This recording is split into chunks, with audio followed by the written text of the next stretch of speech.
Budaya Positif Modul Statistik 4 Caleg Guru Penggerak Angkatan ke-11 Kabupaten Mempawah di SMK Negeri 1 Mempawah Hilir tanggal 29 Agustus tahun 2024 dimulai.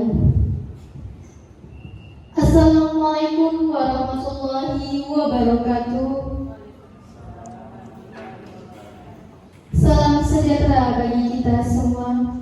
Yang terhormat Wakil Kepala Sekolah Ibu Endang Mujasi SPD dan Bapak Ibu yang tak dapat saya ucapkan satu persatu namun tidak mengurangi rasa hormat kami. Puji syukur kita haturkan kepada Allah yang Maha Kuasa yang telah memberikan kita nikmat sehingga kita dapat berkumpul di ruangan yang penuh barokah ini. Kedua kalinya selawat beriringkan salam tak lupa kita haturkan kepada Nabi Muhammad SAW. Baiklah Bapak Ibu, untuk membuka acara hari ini marilah kita bersama-sama mengucapkan basmalah. Bismillahirrahmanirrahim. Selanjutnya menyanyikan lagu Indonesia Raya dan Mas Guru Penggerak. Kepada hadirin diharapkan berdiri.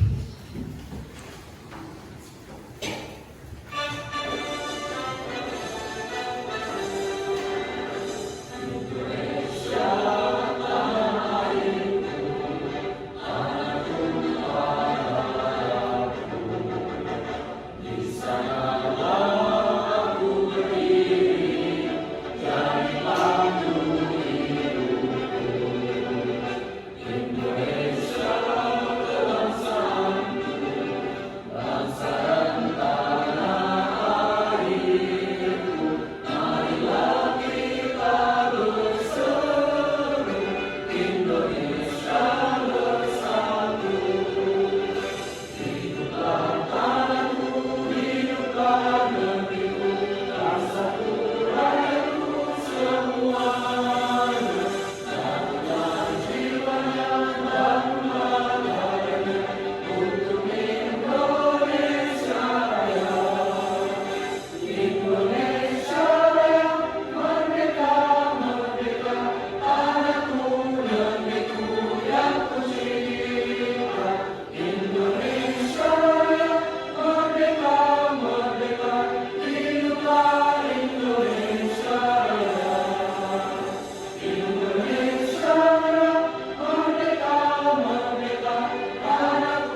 Hadirin dipersilakan duduk kembali.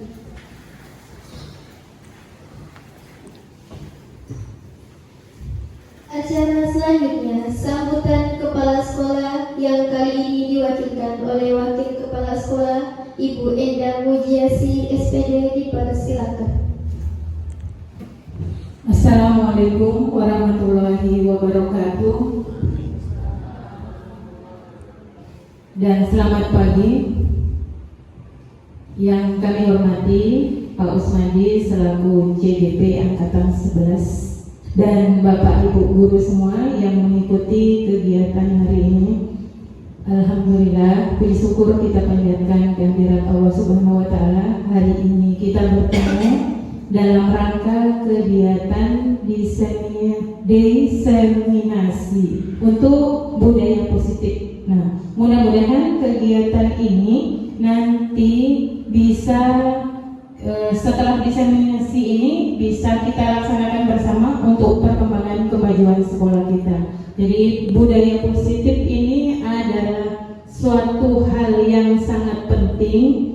Nanti akan Pak Usmadi sampaikan kepada kita bagaimana penerapan budaya positif yang bisa kita terapkan di sekolah kita, nantinya menjadi acuan bagi kita untuk meningkatkan karakter-karakter positif atau sifat-sifat positif untuk memunculkan, menaikkan, membuat semangat peserta didik kita untuk selalu menumbuhkan karakter-karakter positif pada dirinya. Jadi nanti kita akan menggali terus apa-apa saja yang perlu kita kerjakan dan perlu kita perbaiki di sekolah kita berkaitan dengan budaya positif. Semoga kita semuanya nanti bisa melaksanakan di semua kegiatan sekolah, baik yang sifatnya di kelas, intrakurikuler, ekstrakurikuler, maupun kegiatan-kegiatan yang lainnya. Itu bisa kita kembangkan, kita laksanakan sesuai dengan budaya-budaya positif yang bisa kita timbulkan. Tentunya tetap mengacu pada profil pelajar Pancasila. Nah, kita harapkan peserta didik kita akan menjadi peserta didik yang punya kesadaran mandiri untuk mengembangkan nilai-nilai positif dalam dirinya, baik itu yang sifatnya keterampilan maupun dari sikap dan dari bakat minatnya. Mudah-mudahan sehingga sekolah kita menjadi sekolah yang berbudaya positif, ramah anak, dan maju bersama, baik guru maupun muridnya, sehingga proses pembelajaran juga berlangsung dengan menyenangkan. Tidak ada keterpaksaan dari guru maupun dari murid. Itu yang kita harapkan. Budaya positif itu dapat berkembang di sekolah kita, sehingga tidak terjadi hal-hal yang tidak diinginkan dan semuanya menjadi senang. Guru mengajar dengan senang, murid juga belajar dengan senang, dengan tenang, dengan nyaman, sehingga terciptalah sekolah yang berbudaya positif. Demikian yang dapat saya sampaikan. Mudah-mudahan kita semua nanti dapat mengikuti dan dapat membuat rancangan Pak Usmadi sekaligus menerapkannya di sekolah kita ke depannya. Mari kita sama-sama punya semangat yang sama, yakni semangat untuk memperbaiki atau menumbuhkan lebih baik lagi sikap-sikap positif atau budaya-budaya positif untuk memajukan pendidikan Indonesia. Dalam hal ini untuk kita laksanakan di SMK Negeri 1 Mpawahir. Dan demikian, wassalamualaikum warahmatullahi wabarakatuh dan selamat pagi. Terima kasih kepada Ibu Endang Mujiasi SPD atas sambutannya. Baiklah, kepada Bapak Ibu, kita memasuki acara inti, yaitu penyampaian materi budaya positif kepada Bapak Usmadi SPDI. Dipersilakan.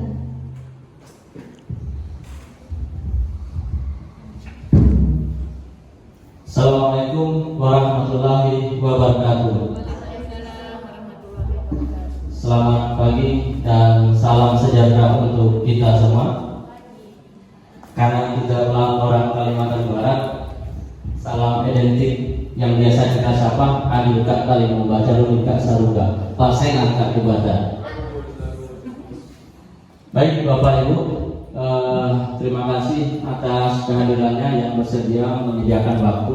Kali ini saya akan mendiseminasikan budaya atau disiplin positif yang nanti akan kita laksanakan di sekolah kita. Nah, membiasakan pemahaman dan pengalaman penerapan budaya positif di sekolah kita. Oke, konsep disiplin positif. Langkah awal dalam menumbuhkan budaya positif di sekolah yakni menerapkan disiplin positif. Disiplin positif adalah perilaku disiplin yang motivasinya berasal dari dalam diri siswa, bukan karena hukuman. Bapak, Ibu, kalau boleh yang pernah kita terapkan boleh disampaikan kepada, mungkin kita bisa sharing yang bisa diterapkan di sekolah kita budaya disiplin positif.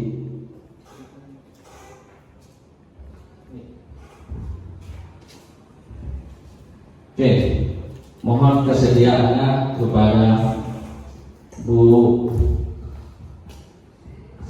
Disiplin positif di sekolah kita.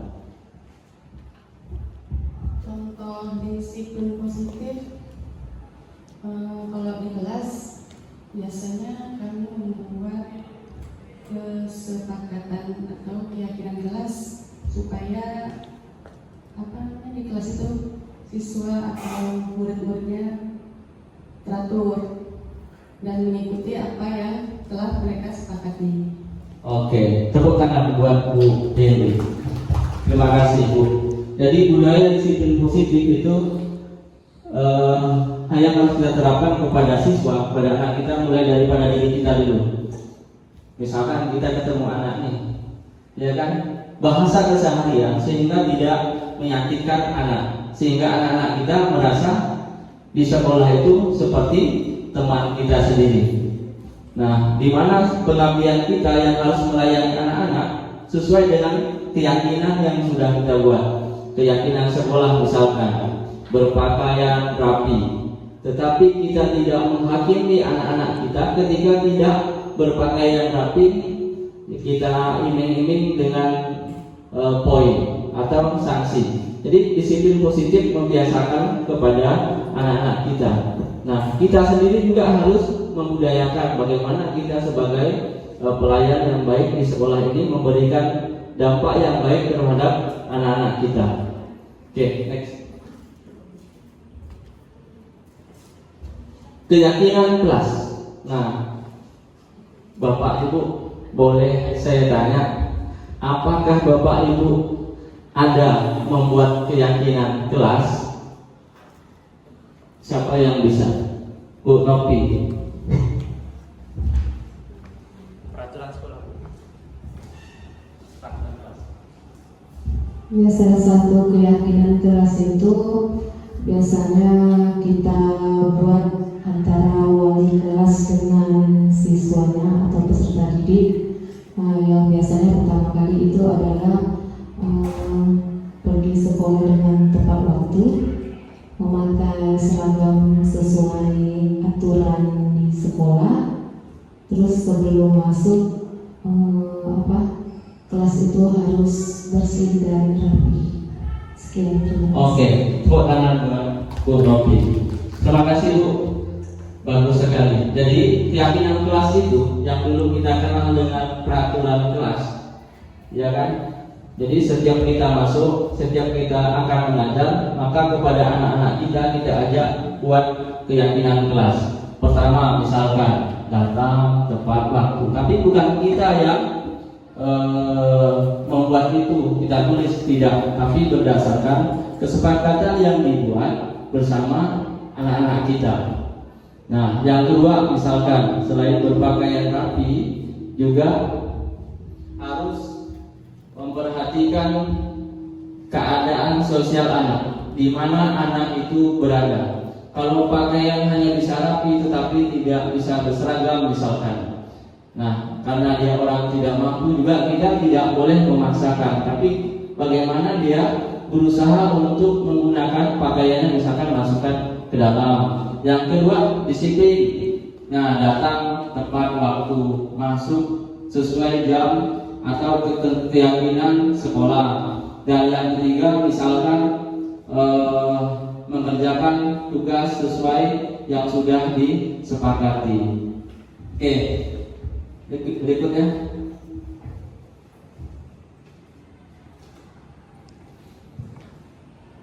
Nah, itu yang bisa kita terapkan di sekolah kita. Kemudian dalam penanganan siswa, kita bisa menggunakan segitiga restitusi.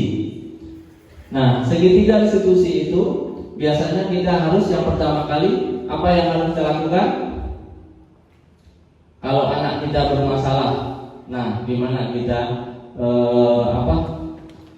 melayani anak kita? Ya kan? Tetap harus memperhatikan hal-hal yang mungkin perlu kita pertimbangkan, ya kan? Nah, di sini kita melihat ada memenuhi kebutuhan dasar manusia. Ada 5 dasar kebutuhan manusia. Apa saja itu? Nah, boleh dilihat yang itu yang di PDF. 5 dasar kebutuhan manusia. Buka di file. Yang pertama, rasa belonging atau disebut dengan kasih sayang.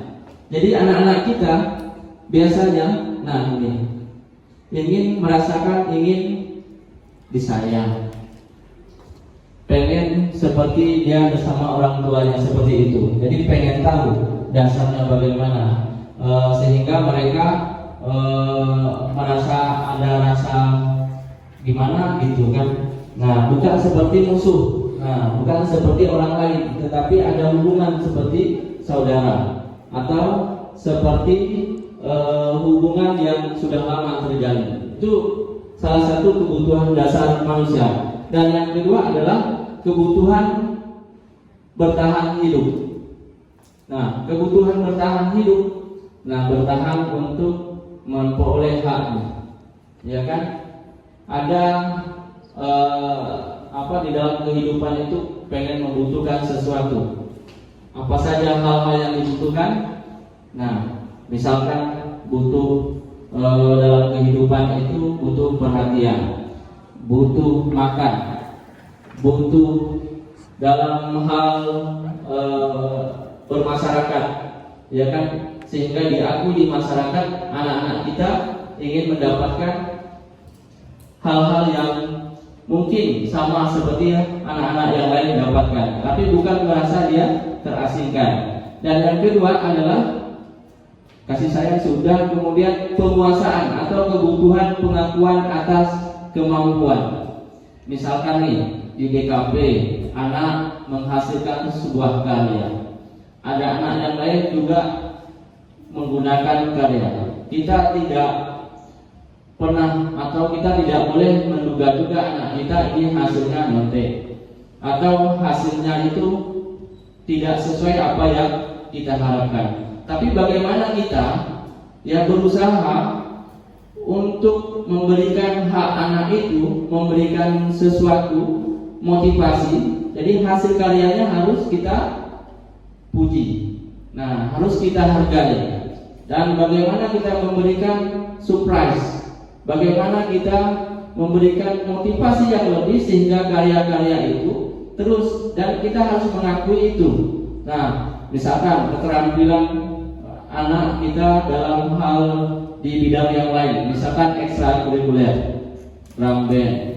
Nah, banyak sekali kita lihat pada satu anak itu sering ikut drum band atau ikut cabang olahraga yang lain. Apa tujuan mereka sebenarnya? Selain sebagai tujuan dari kewajiban di sekolah, tetapi juga ada dia pengen penemuan gaya yang baru, dia bermasyarakat, berbudaya, kemudian pengen mencari sesuatu yang ia inginkan. Oke, berikut Bang. Nah, ada akan kebebasan atau kebutuhan akan pilihan. Nah, kita ini sering maksa anak, kamu harus A, Anda harus C. Nah, sering kita lakukan seperti itu, tapi bagaimana kita memberikan peran kita sebagai guru di situ, membudayakan anak-anak kita ya sesuai apa yang mereka harapkan. Dan ada kebutuhan kesenangan atau kebutuhan untuk merasa senang atau disebut dengan bahagia. Kembali ke slide awal.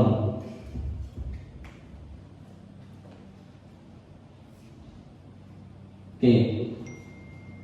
Nah, seluruh tindakan manusia memiliki tujuan tertentu. Yang kita lakukan adalah usaha terbaik kita untuk mendapatkan apa yang kita inginkan. Ketika kita mendapatkan apa yang kita inginkan, sebetulnya saat itu kita sedang memenuhi suatu atau lebih dari satu kebutuhan dasar, yang kebutuhan untuk bertahan hidup atau disebut dengan survival.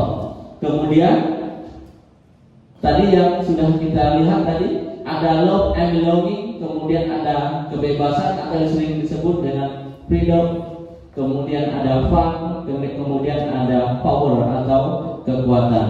Oke, next. Oke, ini tadi sudah. Nah, posisi kontrol. Nah, di dalam posisi kontrol ada 5 posisi kontrol kita. Bapak Ibu boleh, ada yang tahu, boleh buka posisi kontrol di slide itu atau di file.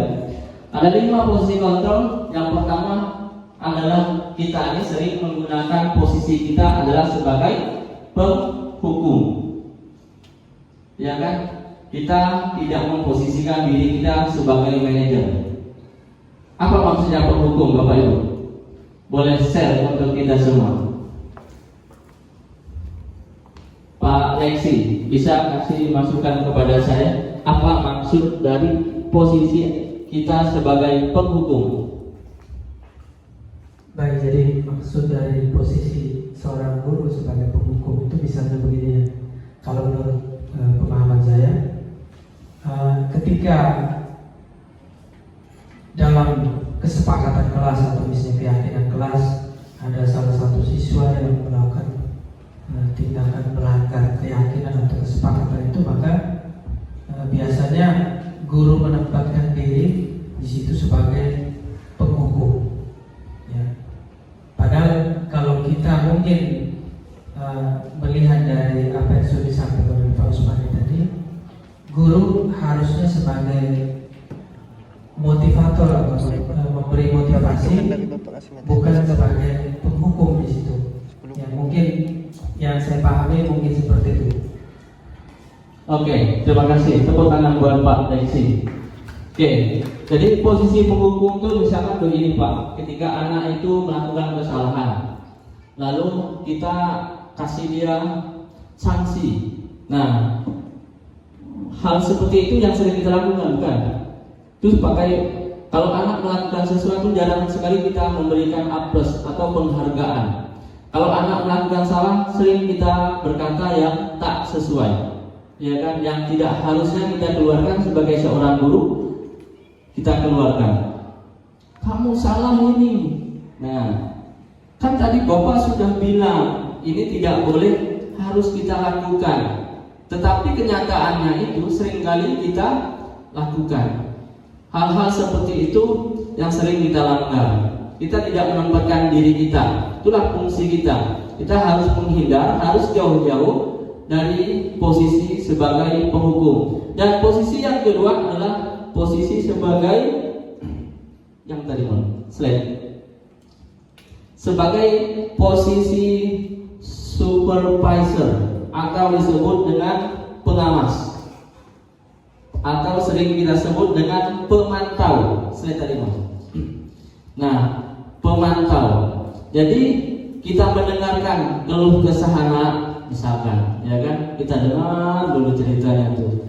Masalahnya apa sih? Nah, kenapa bisa terjadi? Yang slide PDF. Naikkan ke atas. Oke, nah ini dia. Kemudian pemantau, menghitung dan mengukur. Sudah berapa kali kita melakukan kesalahan, ya kan? Sudah berapa lama kesalahan-kesalahan yang sering dilakukan? Apa dampaknya nanti kalau itu terus dilakukan? Kemudian apa konsekuensi kita kalau kita melakukan itu secara terus menerus? Itu posisi kita sebagai pemantau. Nah, yang posisi yang ketiga adalah sering kita membuat anak sebagai teman. Nah, ini sebagai teman, membuat alasan-alasan untuk muridnya. Lakukan untuk bapak ibu yang sudah nanti bapak ibu bantu bereskan. Nah, kita ngomong ke anak, dari mana tadi, ya kan? Dari sana Pak. Oh iya, kenapa Anda terlambat? Ya kan? Kita tidak kalau terlambat nanti apakah tidak berbahaya nanti dengan mempengaruhi dampak dari pembelajaran itu sendiri. Lalu bagaimana kita menempatkan diri sebagai seorang teman?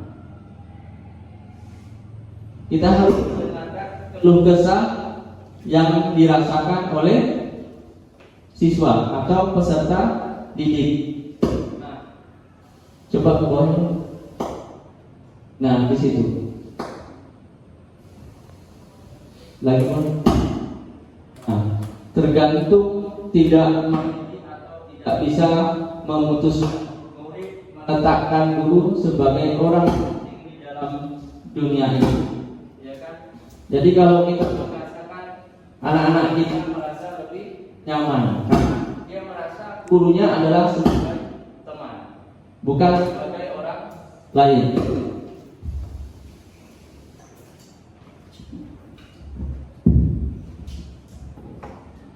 Jadi posisi-posisi yang sering jarang kali kita lakukan, posisi sebagai teman, mendengarkan keluh kesah anak ini. Dan posisi yang berikutnya, naik ke atas. Oke, posisi berikutnya adalah manajer. Nah, ini yang paling jarang kita gunakan, Bu. Bapak manajer nih, jarang kita gunakan. Kita jarang mengambil sikap kalau kita sebagai seorang manajer. Biasa posisi manajer itu berada di mana kalau di sekolah? Siapa menempati posisi manajer? Kepala sekolah, maka nah itu posisi tempat sebenarnya Bapak Ibu. Tapi dalam penanganan siswa, posisi manajer itu boleh pada diri kita. Karena diri kita harus memposisikan diri yang paling atas, top. Ya kan, kita harus menempatkan diri kita. Ada dua di situ. Yang paling sering yang harus kita gunakan, pertama sebagai posisi diri kita adalah sebagai manajer, dan yang kedua adalah sebagai pemantau. Nah, bukan sebagai yang paling rendah itu penghukum. Jadi kalau dalam penghukum itu udah paling parah. Karena ini adalah sesuatu yang yang tidak lazim atau yang tidak harus kita lakukan, tetapi lazim dilakukan. Nah, menghindar menempatkan diri kita bagaimana kita menjadi seorang manajer di sekolah ini, menempatkan diri kita nih posisinya, mengajukan pertanyaan-pertanyaan. Dan yang kedua, apakah kita yakin? Apa kamu meyakini hal tersebut? Kalau kamu meyakini, kamu memperbaikinya. Yang kemudian, jadi kira-kira hal tersebut akan menggambarkan apa tentang dirimu. Kemudian menguatkan atau karakter. Kemudian bagaimana cara agar saya bisa memperbaiki keadaan ini. Saya akan memperbaiki. Kalau kita menggunakan segitiga restitusi itu kan kita tanya, ya kan, Anda validasi tindakan yang salah. Tahu tidak kenapa Anda melakukan ini? Kita tanya, ya kan? Kita harus menanya nih, Bu. Kita tanya, kenapa Anda melakukan kesalahan? Jangan elok cerita. Yang kita potong, mau dia bohong, mau dia benar, kita dengarkan dulu alur ceritanya. Ya kan? Kenapa Anda melakukan ini? Setelah kita dengar, kita juga harus mengiyakan dari perkataannya. Nah, kalau ini dilakukan, apakah tidak berdampak buruk terhadap diri kita? Nah, cara kita memperbaiki kesalahan itu bagaimana? Kita harus tanya dia sendiri. Pertama, kalau dia terlambat, saya akan berusaha Pak datang terlambat. Kedua, saya cek motor saya supaya tak kempes. Nah, tapi kalau ada insiden saya pun tak tahu Pak. Itu biasa yang dilakukan. Kemudian kita harus mengiyakan juga. Nah, kalau Bapak pun sama. Kalau itu terjadi pada diri Bapak, Bapak juga akan terlambat. Nah, ada namunnya. Disitulah penguatan penjelasan kita kepada anak kita. Next one, ke slide yang berikutnya. Oke. Dalam menerapkan budaya positif, guru berperan sebagai pemantau perilaku siswa. Guru bertanggung jawab dalam mengarahkan dan menuntun siswa ke jalan yang benar dan melakukan perilaku menyimpang. Oke, posisi kontrol yang tadi yang sudah dijelaskan. Oke, berikutnya. Nah, segitiga restitusi. Boleh buka gambarnya? Bukan, itu. Terus sana. Itu. Oke, segitiga restitusi. Oke, nah ini dia. Bisa di zoom lagi, tidak bisa ya? Nah, ada validasi tindakan yang salah. Kamu tentu punya alasan mengapa melakukan hal itu. Adakah cara yang lebih efektif untuk mendapatkan apa yang kamu butuhkan? Kemudian menanyakan keyakinan. Nah, keyakinan kelas apa yang kita sepakati.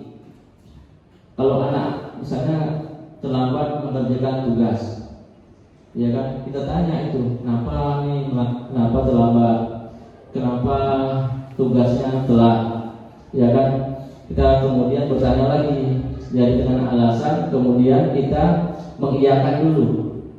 Ya, kalau waktunya jadwalnya banyak, saya rasa Bapak juga akan begitu. Nah, setelah itu kita tanya. Berikutnya lagi adalah setelah mereka menyampaikan, ada tidak keyakinan kelas yang dilanggar. Nah, kalau ada, bagian poin yang mana yang dilanggar? Misalkan poin nomor 2 Pak. Apa itu? Poin yang kedua, disiplin. Saya tidak bisa disiplin Pak. Boleh tidak? Nah, kalau nomor 2 itu cara memperbaikinya seperti apa? Maka ada menstabilkan identitas. Setiap orang pasti pernah melakukan kesalahan. Kamu bukan satu-satunya orang yang melakukan hal ini. Itu kalau kita ketemu anak yang terlambat atau tidak mengerjakan, tapi kita selalu menstabilkan. Jadi Anda melakukan ini adalah bukan orang yang pertama saja. Nah, Bapak juga atau temanmu yang lain juga pernah. Karena kita prosesnya pembelajaran, maka ini perlu pembiasaan, perlu perbaikan. Nah, seperti itu. Oke, next. Nah, kemudian ada tahapan evaluasi diri. Saya tidak suka. Nah, ini siap-siap kita jadi kritik seperti ini, Bu. Tahapan evaluasi diri. Saya tidak suka cara saya berbicara padamu. Kesalahan yang saya lakukan adalah, sebutkan seperti itu. Saya sebenarnya punya informasi yang kamu butuhkan. Kemudian saya telah lelah dan saya bicara terlalu cepat. Kemudian saya tidak jelas menyampaikan apa yang saya inginkan. Kemudian pemahaman saya berbeda dengan pemahamanmu. Oke, besok lagi saya akan menyampaikan informasi yang saya punya dan kamu butuhkan. Saya bicara lebih lambat, saya akan bicara lebih jelas tentang keinginan saya. Kemudian menyampaikan pemahaman saya padamu. Next.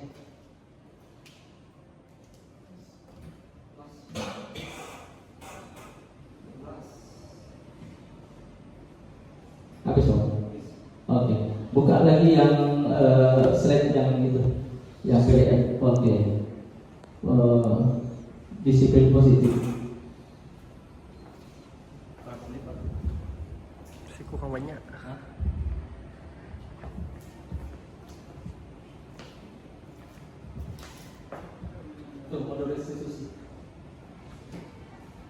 Oke, sampai di sini Bapak Ibu mungkin ada yang bertanya atau ada yang mau menambahkan. Saya rasa yang menambahkan ada Bu Enda JRC.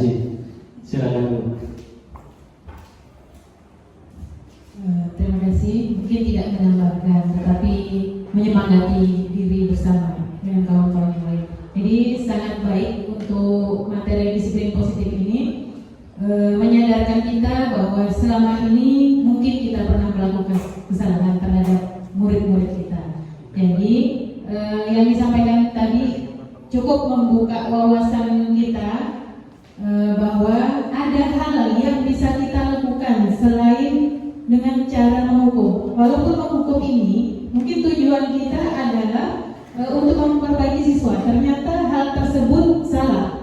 Jadi mulai saat ini ke depannya mungkin kita memperbaiki diri, bagaimana kita merubah anak kita memiliki kesadaran diri, tidak lagi melakukan kesalahan dengan cara mereka sadar, mereka memahami dan mereka punya keinginan dengan mengikuti restitusi tadi, sehingga mereka tahu perbaikan-perbaikan apa yang akan mereka lakukan terhadap dirinya. Mungkin saya ada pertanyaan juga nih Pak Usmani. Pertanyaan saya, kalau sifatnya klasikal, biasanya peserta didik kita terlambat itu ada 3-4 orang. Apakah bentuk apa namanya tadi itu? Ya, bentuk penerapan segitiga restitusi ini apakah bisa bentuknya klasikal atau memang per orang per orang? Nah, terima kasih Pak Ustaz.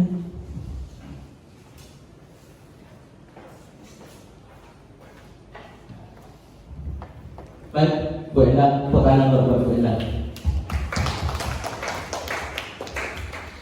Sebenarnya penanganannya boleh secara klasikal, tetapi boleh juga secara individu. Kalau dia pas bersamaan, tapi lebih enaknya Bu, kita manggil anaknya satu persatu. Jadi kalau dia kadang kan anak ini karena mencolet-colet nih, panjang-panjangan biasa. Kalau kita tanya itu kenapa melakukan apa, kenapa lambat. Boleh saja sebenarnya Bu kalau sepertiga-tiganya. Yang pastinya kita memahami cara penanganan menggunakan segitiga restitusi tadi. Sekali lagi, dan kita harus menempatkan posisi kita sebagai manajer. Nah, walaupun manajer itu posisinya kepala sekolah. Nah, seperti itu dari penanggapan kita nggak boleh kita langsung dari penghukum. Nanti kalau kita penghukum berat Bu nanti kita. Nanti anak cenderung lebih benci dengan kita. Dan hal itu akan berdampak kurang baik. Nanti kalau ada apa-apa mereka paling senyum-senyumnya ketika berada di sekolah. Ketika di luar nanti kehidupan di masyarakat apa yang boleh itu. Nah, kalau sebenarnya penanganan tidak harus secara tidak wajib juga individu, tapi juga bisa secara klasikal.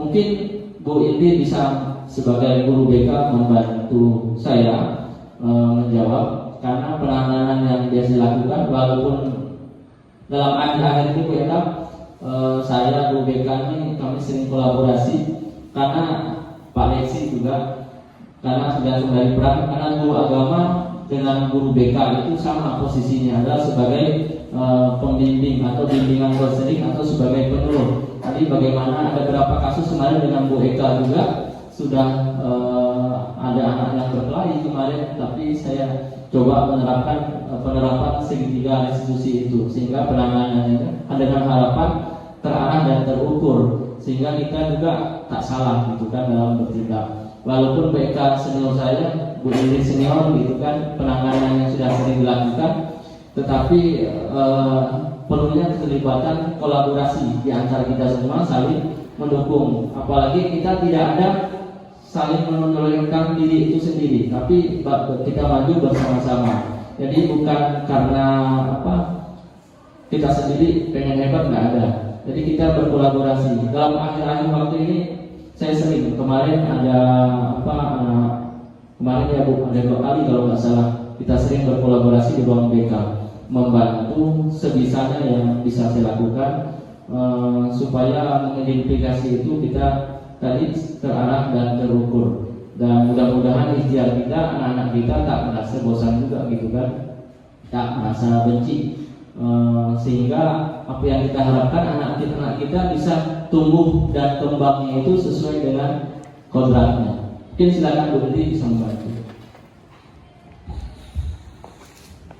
Kalau penanganan anak atau siswa yang terlambat, biasanya kan kami kumpulkan dulu anak itu berapa kali direkap, berapa kali terlambat. Misalnya kan kalau yang udah 3 kali biasanya kami panggil satu persatu.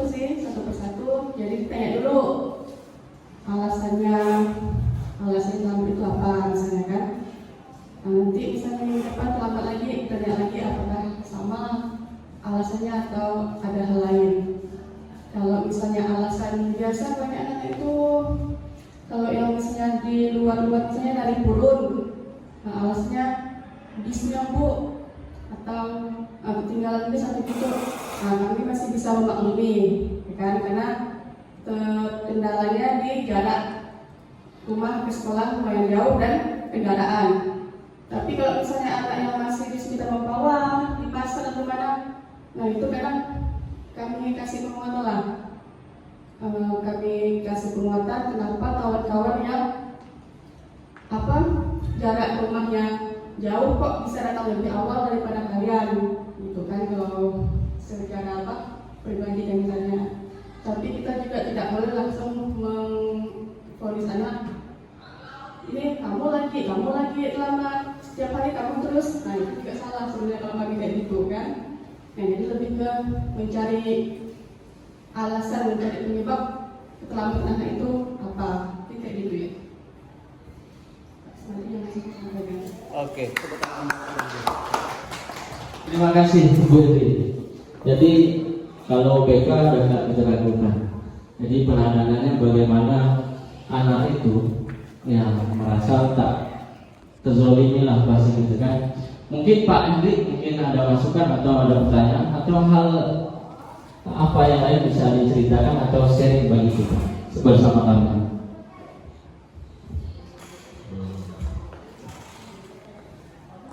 Ya, terima kasih untuk kesempatan yang diberikan kepada saya. Ya, terima kasih untuk undangannya Pak. Jadi melalui kesempatan ini dan melalui apa yang Bapak sampaikan, saya jadi menambah cakrawala saya lah dalam bersikap kepada anak-anak. Ya, saya mau cerita pengalaman saya kemarin Pak. Itu saya ini kan guru kejuruan Pak ya. Jadi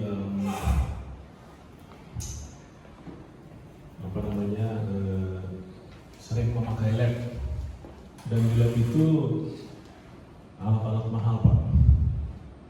Jadi kalau Bapak lihat lab di kafe yang di belakang itu satu komputer yang Asus itu harganya kurang lebih 8 jutaan. Nah, belum kita bicara yang mesin digital printer yang ratusan juta gitu Pak.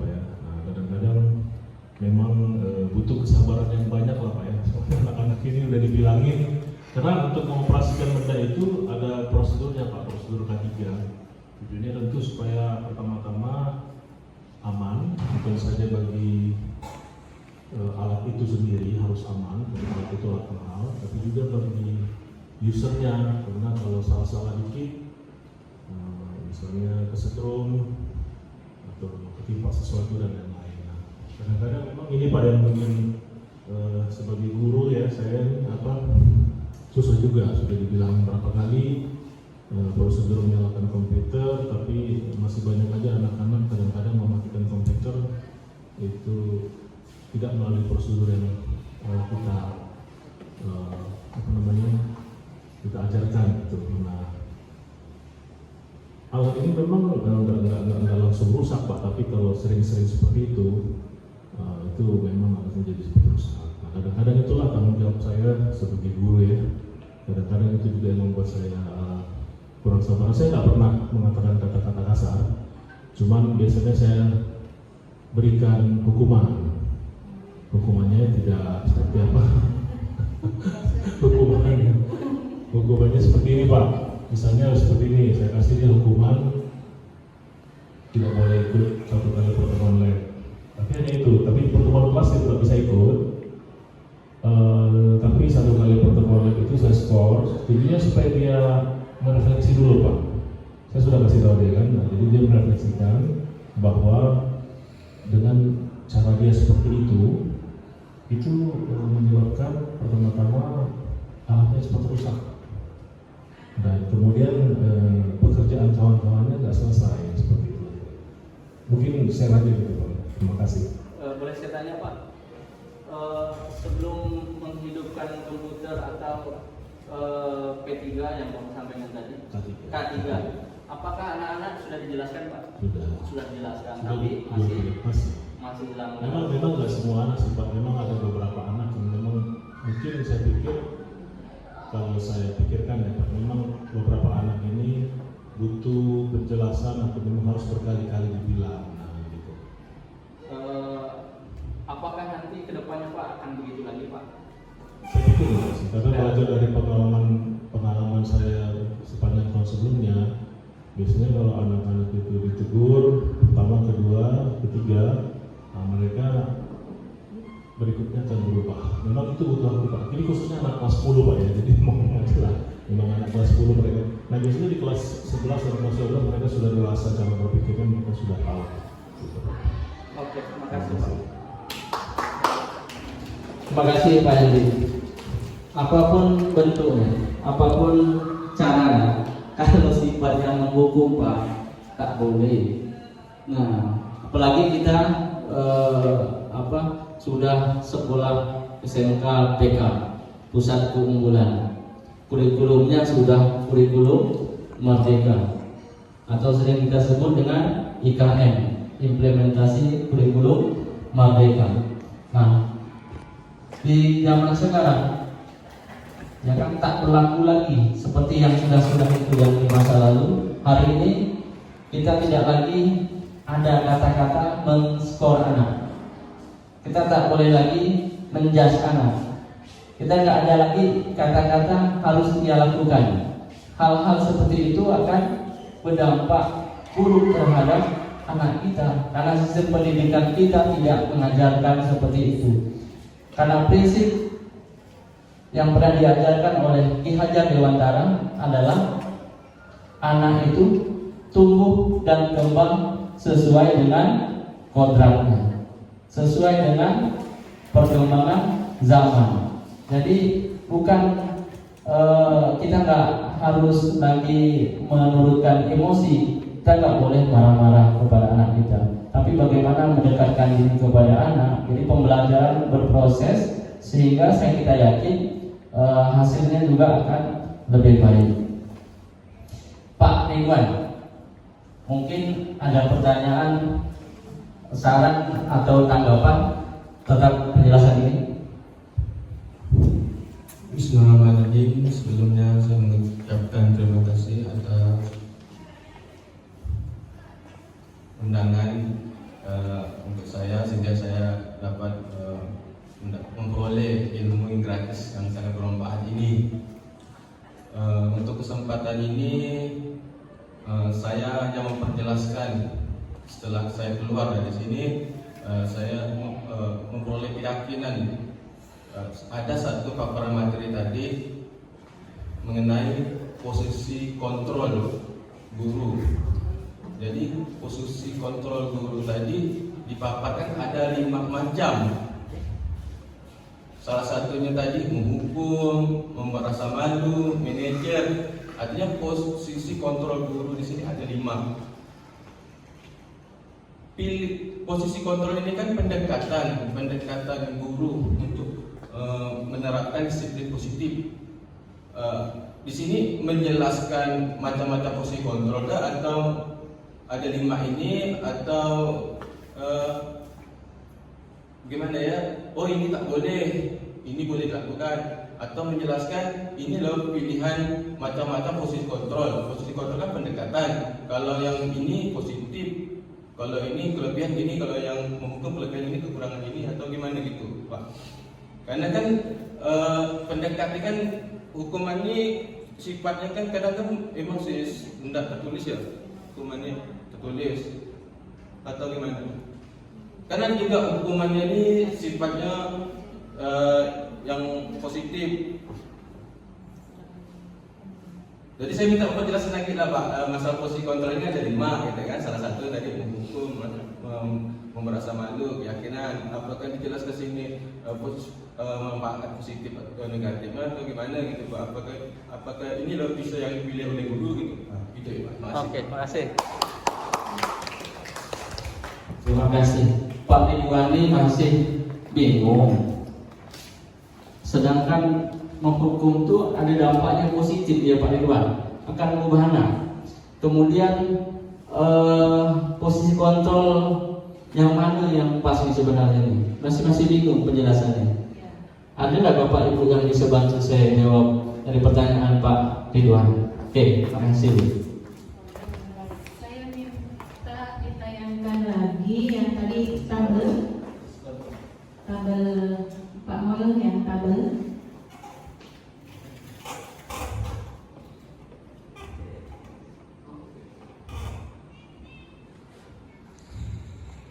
Ya, yang paling atas lagi sampai juga ya. Ini terima kasih. Saya juga berterima kasih atas kesempatan hadir hari ini di sini.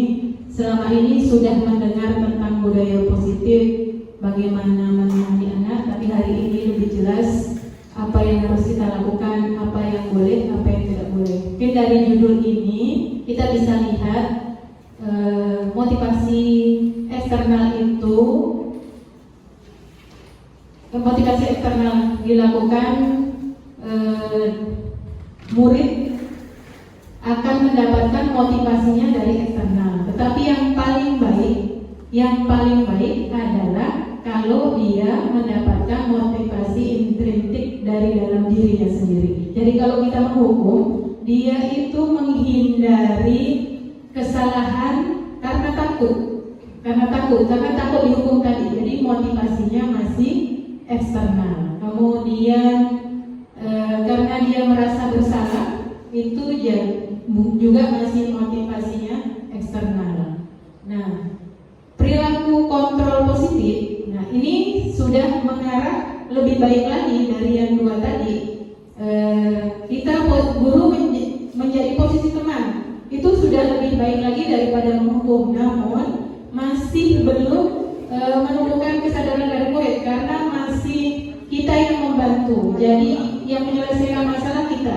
Kemudian sebagai pemantau juga masih lebih baik daripada menghukum. Sudah lebih baik, namun yang paling utama itu adalah manajer. Mungkin seperti ini ya Pak Usmani. Nanti kalau ada kesalahan, kekurangan, tolong diperbaiki Pak Usmani. Jadi yang saya baca dari segi 3 resultasi tadi adalah jika seorang peserta didik ini melakukan kesalahan, maka kita minta dia untuk menjelaskan kenapa, alasan dia. Apakah misalnya dia terlambat datang, alasannya apa? Apakah terlambat bangun, ataukah karena di rumah ada sesuatu hal khusus yang misalnya mungkin orang tuanya sakit sehingga dia harus mengurus orang tuanya dulu baru ke sekolah. Jadi kita perlu tanya untuk mengetahui alasan dari peserta didik tersebut. Nah, kemudian setelah dia mengungkapkan alasannya, maka kita stabilkan kondisi dia. Oh iya, ibu memaklumi. Mungkin seperti Pak Us nanti tolong diperbaiki jika ada kesalahan-kesalahannya. Ibu maklumi kondisi kamu. Kalau misalnya dia menyatakan kesiangan, maka di poin yang terakhirnya kita minta dia apa yang akan kamu lakukan setelahnya. Apakah kesiangan itu bagus untukmu? Yang bagusnya seperti apa? Mungkin dia akan menjelaskan. Saya pengennya seperti ini. Saya ingin juga tidak terlambat bangun, Bu. Mungkin dia akan menjawab seperti itu. Nah, supaya tidak terlambat bangun, upaya apa yang akan dia lakukan di rumah? Nah, seperti itu. Dia yang menceritakan apa perbaikan yang akan dilakukannya untuk memperbaiki dirinya supaya tidak mengulangi kesalahan tersebut. Nah, mungkin yang saya tangkap seperti itu, Pak Usmadi. Apakah ada tahapan yang terlewat? Nanti mohon untuk diperbaiki supaya saya juga bisa dalam proses sebagai manajer terhadap peserta didik ini juga bisa saya lakukan. Nah, terima kasih. Oke. Terima kasih Bu Endang, super sekali. Dan lengkap ya Pak Ridwan. Dan lengkap menurut saya. Jadi sekali lagi Pak Ridwan, walaupun menghukum itu membuat efek jerah, tapi jerahnya sebentar saja tuh, tapi berdampak buruk terhadap anak. Karena dia takut itu bukan atas dasar kesadaran diri, tapi karena takut dihukum. Makanya kita tidak boleh memposisikan diri kita sebagai penghukum. Nah, itu posisi yang paling bawah sekali. Kalau kita menghukum itu udah levelnya bukannya posisi kepala sekolah begitu, tapi kita levelnya udah paling bawah. Nah, posisi yang atasnya dikit sebagai teman, ya kan? Nah, yang berikutnya sebagai pemantau. Biasa yang kita pakai itu yang harus idealnya adalah manajer dan posisi kita adalah sebagai pemantau. Nah, seperti betul kata Bu Endang, kita harus validasi dulu. Guru BK sudah sering menerapkan itu. Kita validasi dulu. Jadi pertanyaan-pertanyaan yang harus kita tanyakan, tahu tidak kenapa Anda dipanggil di sini? Kalau dia jawab tahu ya tahu. Kalau enggak apa. Kalau dia tahu ya Pak. Kemarin saya langsung mengambil tindakan ketika anak tidak terlambat melakukan AMBK. Ada satu anak perhotelan, saya panggil, saya rekam malahan, karena untuk penilaian saya juga, untuk tugas-tugas yang lain. Kenapa Anda terlambat? Iya Pak, saya kira ujiannya berada di lab umum, ternyata di belakang Pak. Oh iya, tahu itu salah? Iya salah Pak. Kalau Anda terlambat itu poin yang mana Anda langgar? Kan ada tuh aturan masuk ruangan, keyakinan kelasnya kan ada tuh. Nah, datang 15 menit sebelum ANBK dimulai sudah berada di dalam ruangan. Jam ini Pak, oh iya. Cara Anda memperbaiki dirinya bagaimana? Kita setelah itu, oh iya, saya juga sama. Kalau saya di posisimu karena ikut teman, mungkin saya ikut juga, karena nggak tahu. Nah, ikut teman aja gitu kan, padahalnya udah dikasih tahu jadwalnya jam 8:15 sudah ada di lab umum, tetapi masih saja ikut teman karena ikut-ikutan tadi. Iya Bapak juga seperti itu. Namun, hal itu tidak baik dilakukan karena akan merugikan diri kita sendiri. Betul tidak? Betul Pak. Cara dirimu memperbaiki itu supaya tidak terulang lagi itu bagaimana? Nah, di sini menstabilkan identitas. Nah, setelah itu baru menanyakan keyakinan. Nah, keyakinan. Setelah kita menstabilkan, menanyakan. Nah, apa yang harus kita lakukan? Iya Pak, lain kali saya nggak dengan atau nggak ikut lagi kawan. Saya harus ikut sesuai kesepakatan kelas kemarin.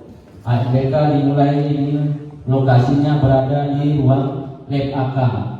Bob gitu. Iya benar, baru kita mengiyakan. Jadi dia sendiri yang mencari solusi, bukan kita Pak. Kalau kita mencarikan solusi, maka kita ada kesan adalah memaksa anak untuk melakukan sesuatu, bukan atas dasar kesadarannya sendiri. Mungkin begitu Pak Ridwan. Bisa dipaham Pak Ridwan? Alhamdulillah. Oke baik, kalau begitu maka selesailah acara kita pada hari ini. Mohon Bapak Ibu untuk merefleksi kegiatan kita pada pagi hari ini. Kepada siapa yang bersedia? Bu Indri.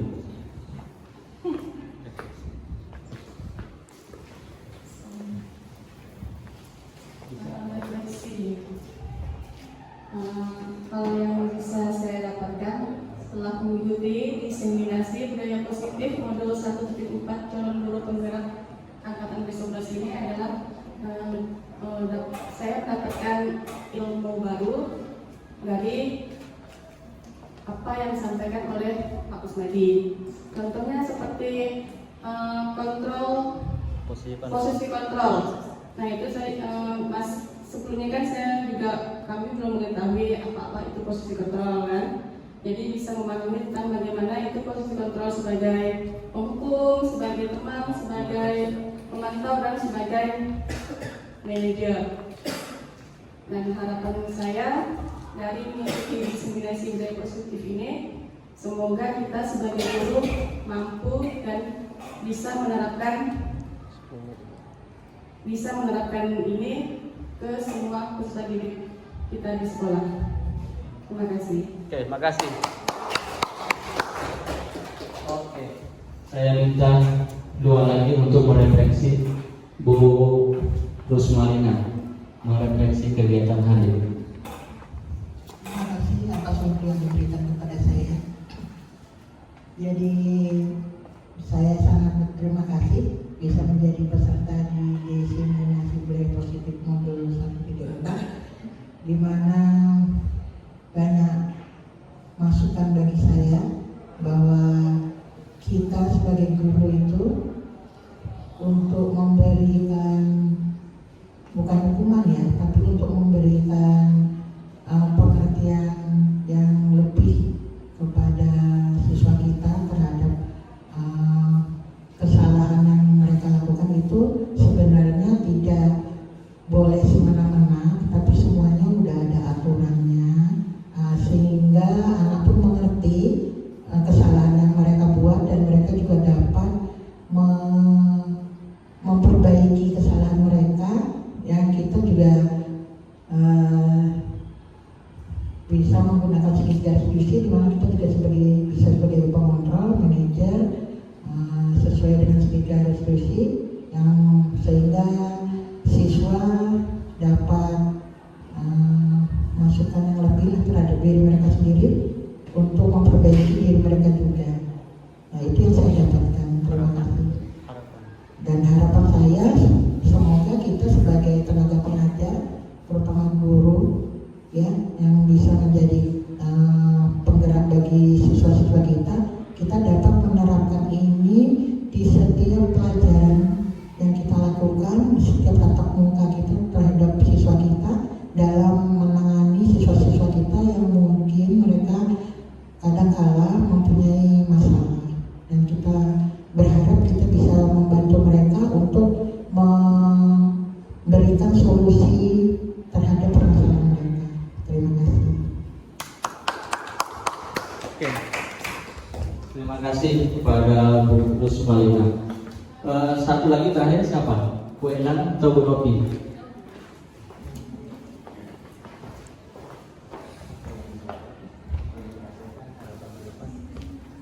Terima kasih kepada Pak Usmani.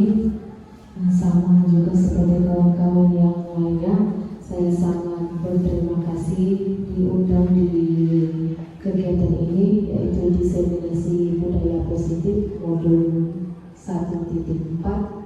Jadi ini sangat bermanfaat bagi saya terutama untuk kedepannya kalau mau daftar CGP. Yang kedua itu yaitu saya sangat memahami tentang budaya positif seperti yang apa dijelaskan Pak Usmadi tadi. Terus ada beberapa guru itu sebagai pengontrol gitu ya, tadi ada di mana saya? Iya, posisi kontrol itu. Jadi terutama itu ialah kita harusnya menjadi seorang guru manajer yang benar ya. Ya, itu yang paling baik daripada yang terbaik. Itu soal manajer. Ternyata memberi hukuman itu tidak boleh. Nah, jadi untuk pelajaran saya jangan sampai udah tahu ini gitu kan masih kita laksanakan atau kita jalankan, yaitu tidak boleh memberi hukuman terhadap siswa. Tetapi kita mesti tahu dulu apa posisi dan kondisi mereka saat itu. Katakanlah contoh mereka sampai datang terlambat itu harus bisa telusuri dulu apa membuat mereka datang terlambat. Ya, terima kasih. Harapan untuk kedepannya, ya harapan kita sebagai guru, saya berharap kita bisa menjalankan apa yang sudah tertata di budaya positif itu, karena dengan melaksanakan budaya positif, insya Allah pendidikan di Indonesia ini akan baik-baik saja. Ya, terima kasih. Oke. Terima kasih Bu Nurmi.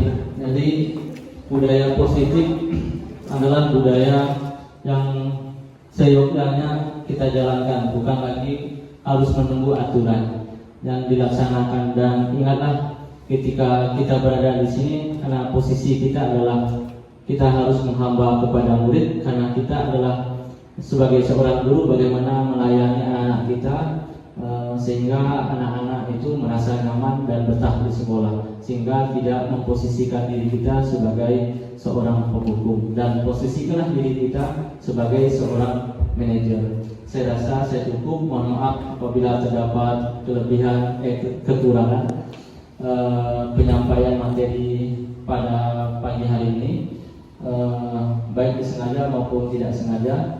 Terima kasih. Kemudian terima kasih juga atas kesediaan yang telah meluangkan waktunya. Saya tutup. Assalamualaikum warahmatullahi wabarakatuh.